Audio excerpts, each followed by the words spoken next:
right, welcome back, ReEnergize readers and followers.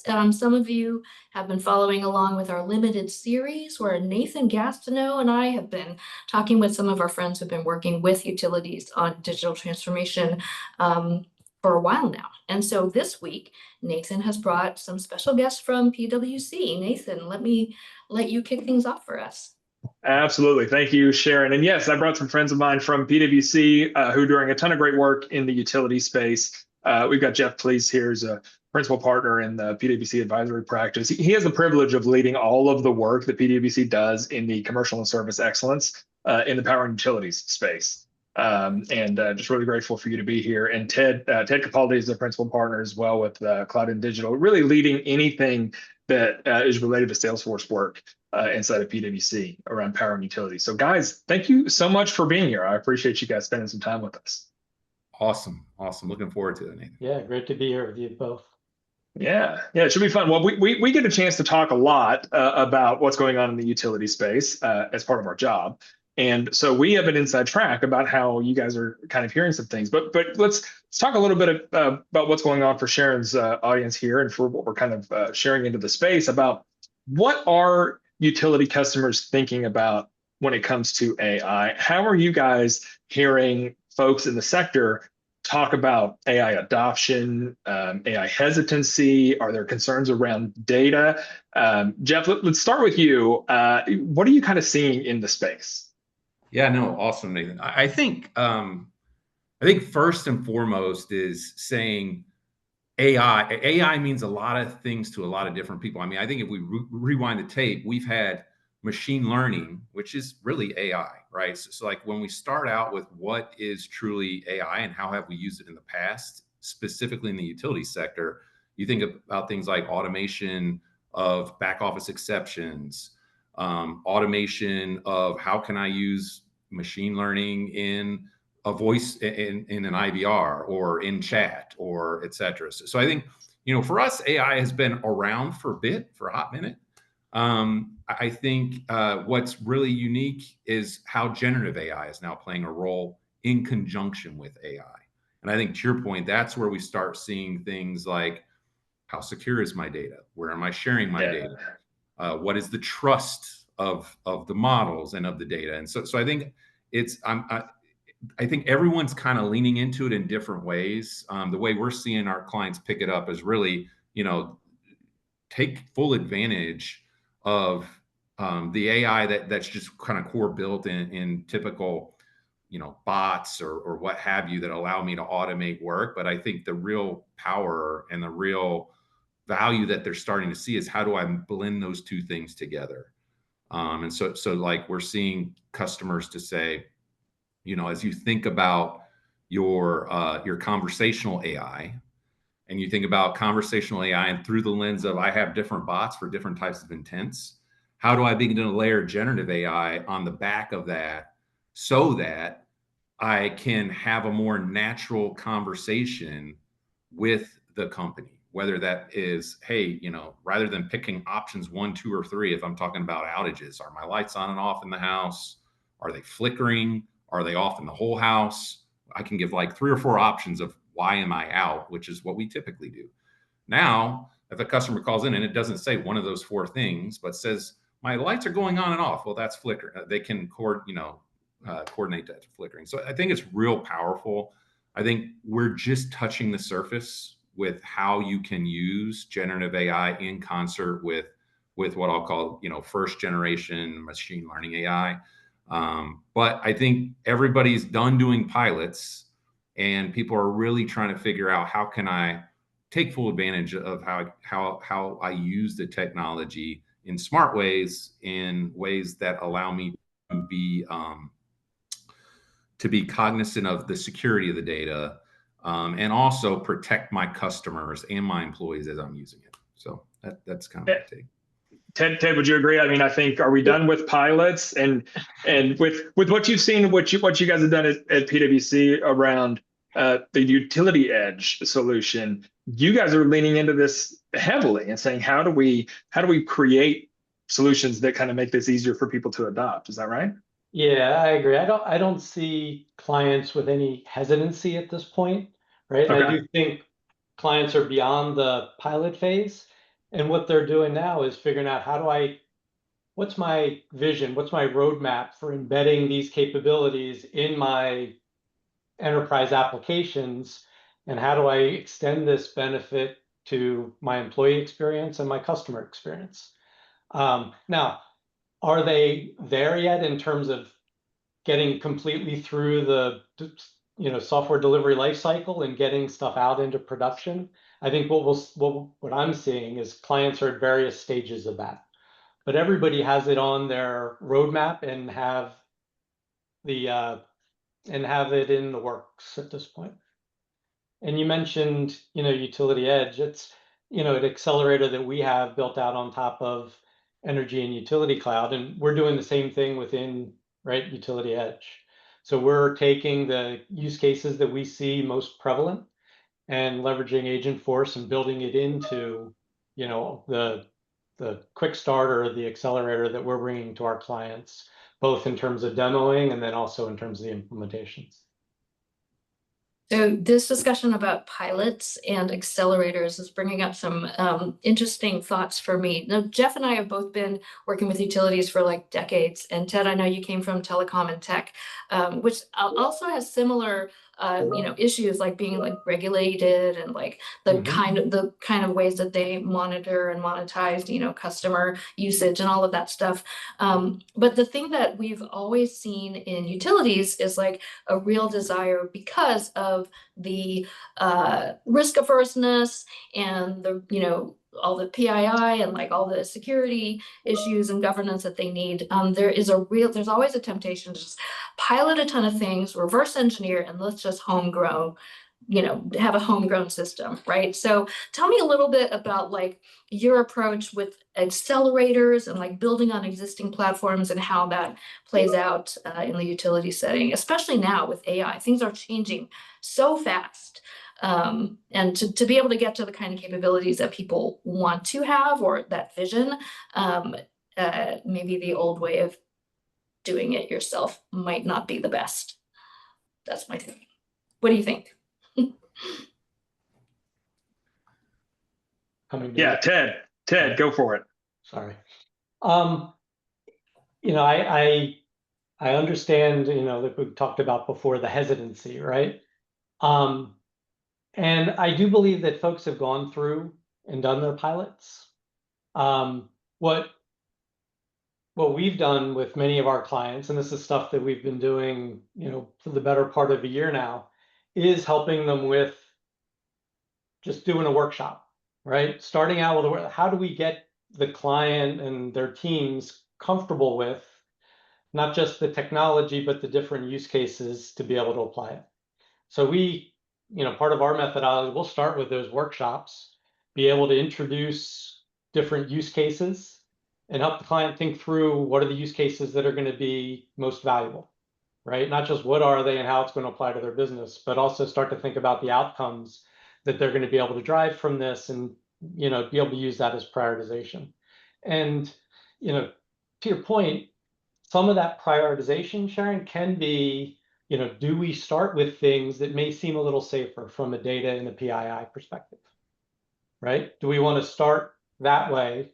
What can we do quickly, be able to show value and start to help our clients get over the hurdle of some of the, just kind of standard objections you may hear?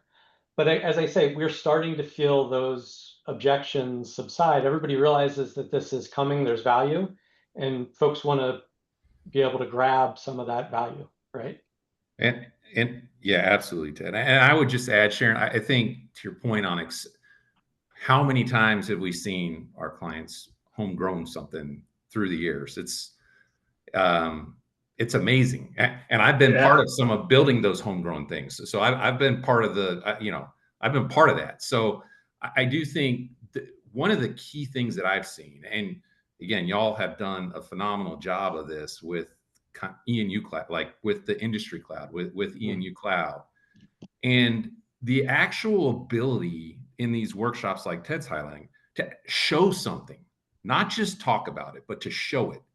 And to show it in context of their business. And so all of a sudden, like lights just begin to go off. So like when we bring Utility Edge, they're like, wow, I've never seen this before. I thought I would have to go build all that. Like I got 15 years of building an agent desktop on my, legacy customer one.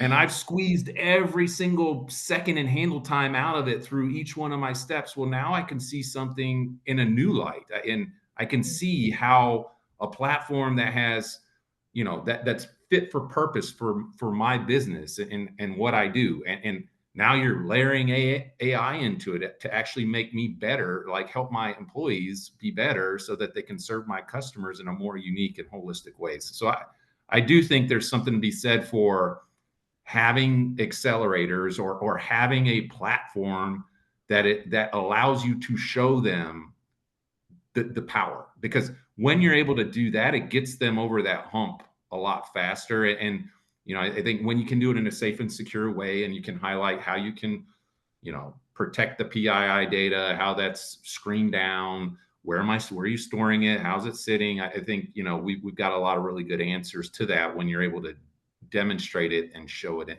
in the actual platform in context of their business and what they do. Can you Yeah, talk a little bit more and about that platform and just just- like what? yeah, just one other proof point on that, right? Is that we're working with a client right now, and there's no need to go out and build it on my own, right? When we're leveraging ENU Cloud for this particular client across the agent desktop, field service, case management, we've been able to keep our configuration at about 95%. So less than 5% of what we're doing right now, and we're 2 releases into this work, we're able to keep our customization very low. So I think it's a testament to what you guys have done within ENU Cloud, and there's really no need to go off and create from scratch. Are you finding that with some of the AI innovation as well? What's going on with AI innovation at utilities? I think absolutely, Sharon. I think how and where, back to the where I opened, like AI has been a part of the self-service journey, I think, in a lot of ways. I think now it's how do you leverage that same power for our employees? So how can I provide better, richer information for my agents as they're on a phone call with a customer? How do I understand the sentiment of that customer while I'm speaking to them? How do I not have to do post-call work and type a bunch of notes after the call is done? How can I transcribe and quality score these calls without having to take time of supervisors that would much rather be on the floor coaching up their staff and doing that rather than quality scoring 15% of calls. So I think there's just a lot of power in how AI can be leveraged to improve the human experience and the employee experience. But as you all say, keep a human in the loop. I think there's still that focus. I think in the field, same thing. Like if you think about what can happen in field service and the way we can layer in AI to help our field, our operations folks that are out, in the field, keeping lights on, keeping the town safe. I think the power of how can I make that job more efficient and also allow that operator to be on site and focused on making sure things are safe and making sure I can spend some time with the customer if they need me to spend time with them, versus sitting either in the truck or trying to fill out some piece of paperwork or type on their Panasonic hard, what it was. The tough book or whatever. Yeah. I heard a wonderful feedback. Just like the pre-visit or pre-call briefs and post-call, like that stuff in the field is huge, right? And it's typically all information that lives in the platform, and being able to hand that to your field tech before they walk in the door. Otherwise, it takes a ton of time to go try and get all that research pulled together and into one spot. There's great use cases there in the field. Listen, when I was at Distributech, one of our shared customers where you guys had implemented a field service solution, I was asking him what, and he actually ran like the whole field tech team. And I was just kind of asking him like, as the usual sort of businessy questions about like ROI and like save time and like what, and he's like, the biggest thing was my, guys would come back. They were so skeptical about this mobile platform or like having to use this tablet or whatever. After the first ride, they come back and they're like, we love this so much. I didn't have to do, I just look at this, I just push this and it like automatically run up my thing. Like he was like, that is the best thing for me. Like I can probably quantify that in business terms, but like that is the biggest non-tangible, outcome for me is that my techs are so happy with this. And yeah. So, but that kind of makes me want to know a little bit more about some of the culture change that you see that comes alongside all this digital transformation. You guys are dealing with some pretty complex, business process transformation and technology transformation, dealing with legacy and all this stuff. What kinds of parallel transformations come along on the culture side or like work management or You human mean side of you things? mean with implementing like platform tools like we have, or like with the AI? I mean, like as you're trying to Or get either, more yeah. of those tools in there, like is there resistance there? How is that kind of being felt? Yeah, no, I can give a couple examples, and Ted, welcome your perspective too. I think absolutely. I mean, absolutely with any of these things, I think with our utility clients, I mean, we all know this about them. They use some of these systems for decades. I mean, like decade that is a long time. And so I think, when you think about and they have employees that are very very loyal, right? Like they don't have as much turnover as a lot of other sectors have. So you have this kind of congruency of I've been using this for a really long time and I've gotten really good at it. And I mean, Sharon, you were saying earlier, you work on something 7 months, you're an expert. These people are legit experts at what they do. And so I think that tension is there. Absolutely. I think what we But found like the is thing that they're efficient at is like using this carbon copy triplicate thing and like sending, writing it all up by hand. And they're like, I'm really absolutely. good at this, so this is how I do it. Don't give Yes. me a Yes. tablet. Yeah. So I mean, I'm used to green screens and I can tab between green screens like I'm a chink. Like, so absolutely. I think that tension is there. I think the quicker what we found at least is, the quicker you have key people, key leaders, key people that are in the trucks or in the field or in the, in scheduling and dispatch or in the contact center. And you have those people have their fingerprints on how and what you're going to do with them. That's kind of principle one, Sharon. We have to involve those people really early in the process.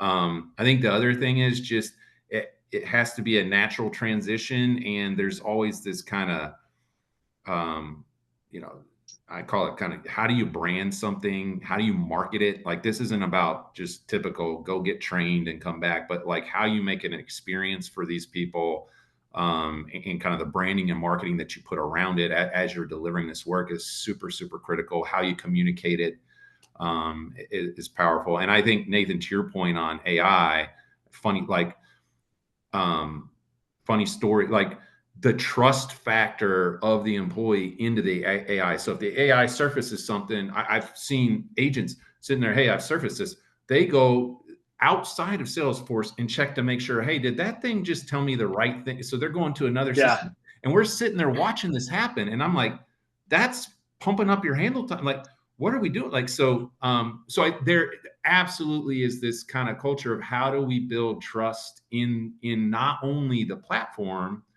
and kind of market and brand and communicate the experience for the platform, but also for the ways that we are enhancing their day-to-day life with the actual technology. And the best way we found to do that, Sharon and Nathan, is really to get them all involved early and not have it feeling as though it's being done to them, but being all the changey management stuff. But I think the crux of it, especially for us in the utility world, is I think it's such a privilege to continue to kind of operate in utilities. I think it's my perspective. It's such a huge calling because it feeds everything that we do in life. And so, and I honestly think, you know, every utility customer that I work with, man, their employees all feel that.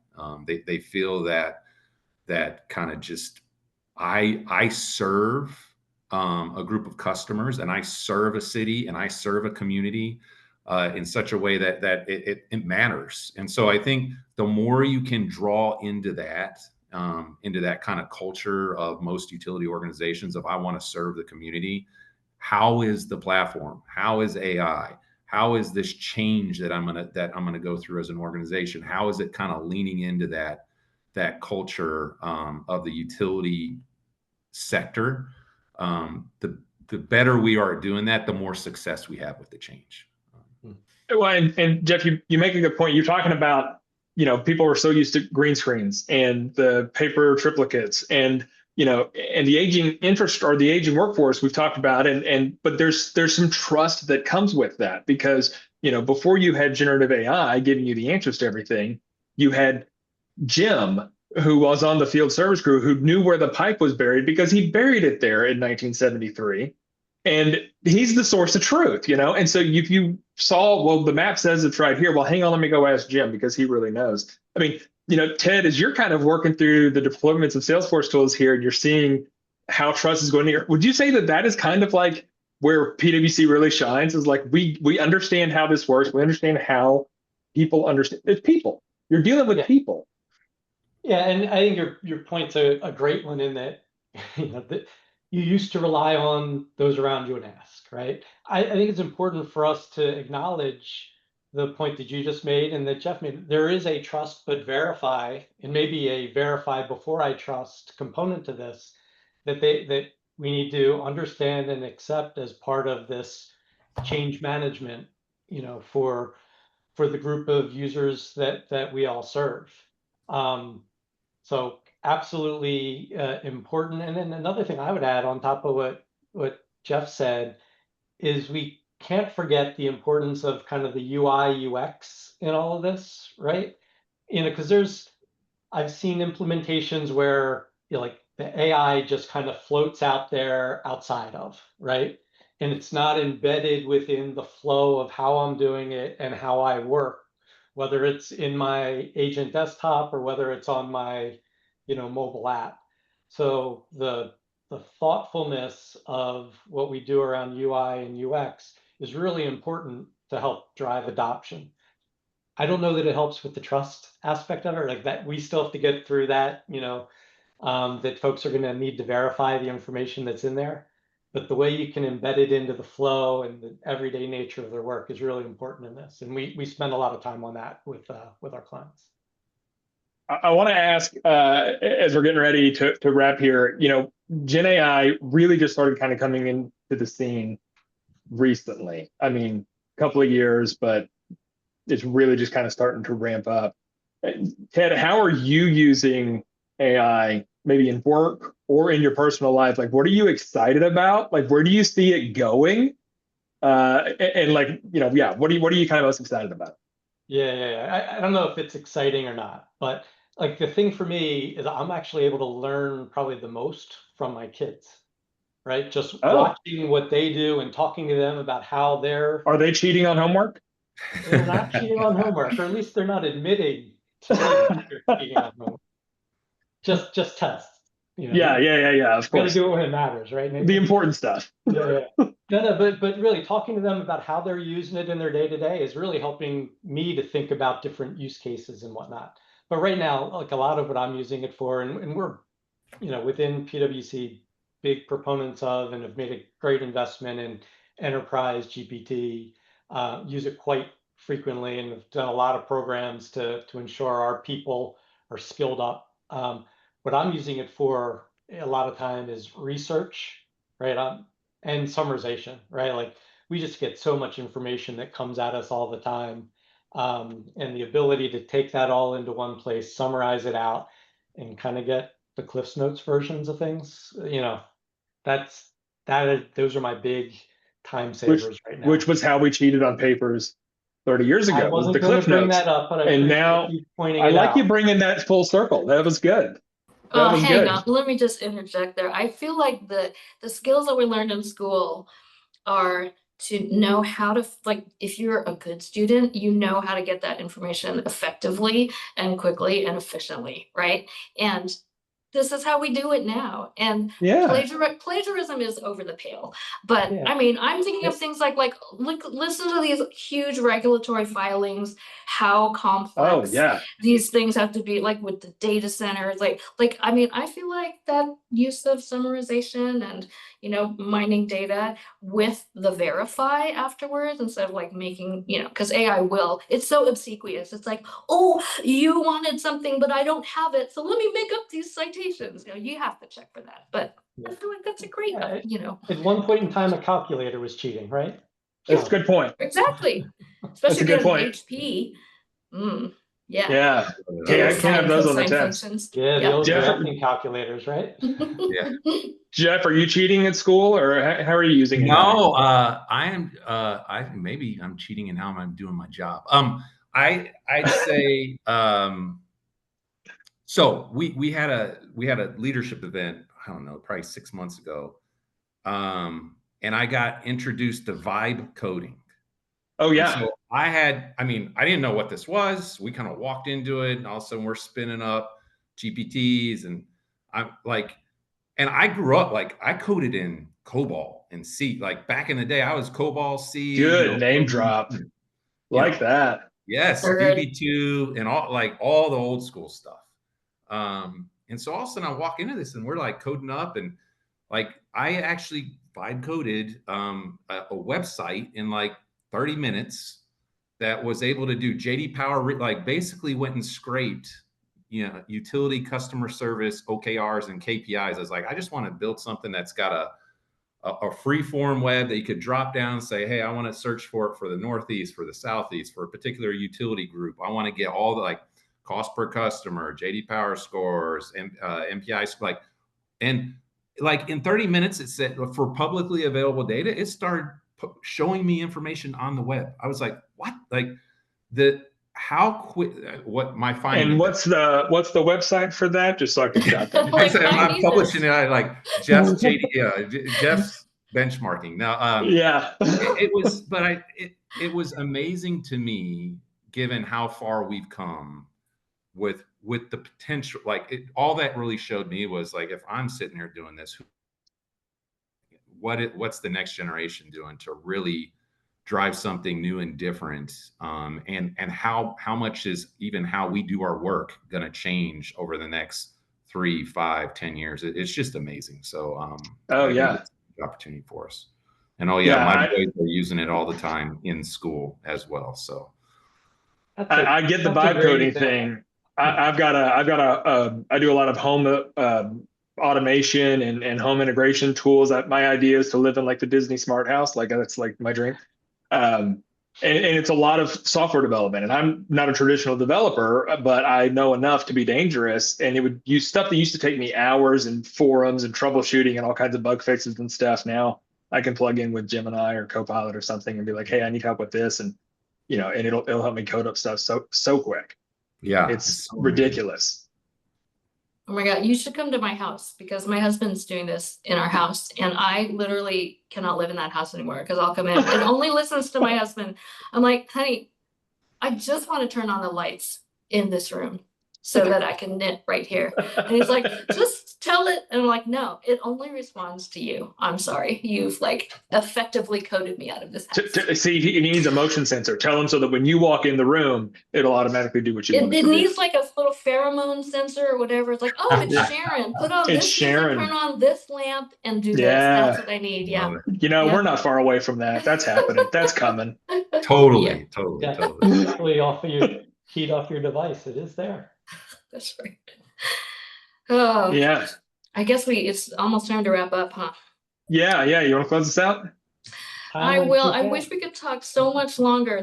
I have so many more questions for you guys. Maybe we'll have to do some papers together or some more podcasts or something like that. There's so much else to talk about. But one thing to leave our ReEnergize community with is like, what keeps you in the game here, working on energy transition, working with utilities, especially now.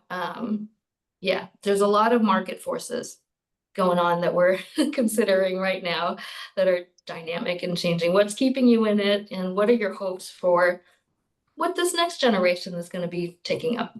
Yeah, no, Sharon. Look, I've been doing this for my whole career, so I love it. I think it's, as I said earlier, I think it's a huge privilege. I think the things that we have to tackle as a sector in energy and utilities with sustainability at the same time as like just exponential energy needs and energy growth. I think it powers, I mean, energy is a part of everything we do, whether at home or at work.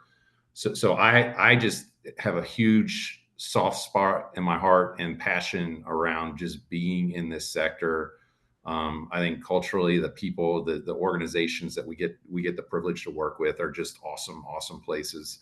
And I think we are a sector and an industry that is most ripe to actually fundamentally change in the way that we operate, in the way that we serve our customers, and in the way that we show up as brands, to the world and to our customers. So it's huge. There's so much potential. And yeah, that's what kind of keeps me excited about it. I think there's nowhere else I'd rather spend my days while I'm at work. So love it. Yeah. What about you, Ted? For me, I mean, I've bought into what we talked about earlier, right? Kind of my area, my community, the way we serve it. And then also, as I mentioned, I haven't been in this sector as long, right? But being able to work alongside Geoff, you just heard the passion that he brings to it. It's contagious. It's a tremendous opportunity, and as he says, privilege that we all have to be able to work with these companies and these clients.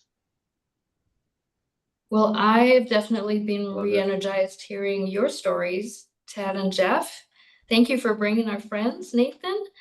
This has been really wonderful, and there's so much more to talk about. We'll put some more links and ways to engage with us in the ReEnergize post, but I just want to thank you guys so much for taking a little time and sharing your stories and your experience with us. Thanks. Yeah, absolutely. Appreciate Thanks for all having the us. things Really that PwC is doing for the space. It's awesome. Yep, absolutely. Thank you guys. Great to be with you this afternoon.